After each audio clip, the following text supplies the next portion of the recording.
How to change language in Excel. So if you want to change language in Excel, you have to follow this simple step and watch the video till the end.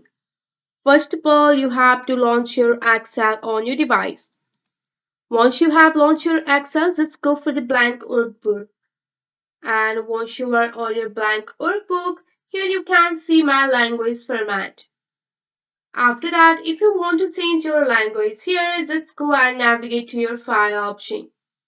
So once you are on your file option, you have to just go down and go for the info option. So once you are on your info, so here you will find of option, just tap on the option. Once you have tap on the option here, you will find the different option and here you can see the language option. Just go for the language option.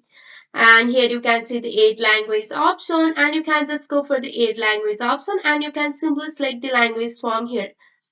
Just go and select the language here and just go for the, once you have selected the language, just go for the install option and just go for the OK option here. And once done, you can just go for the OK option which is on the bottom. And after that, you will have your preferred language in your Excel. I hope this video will be helpful for you. That's it for today. If you like this video, please hit that like button and subscribe for more. I will see you in the next one. Thank you.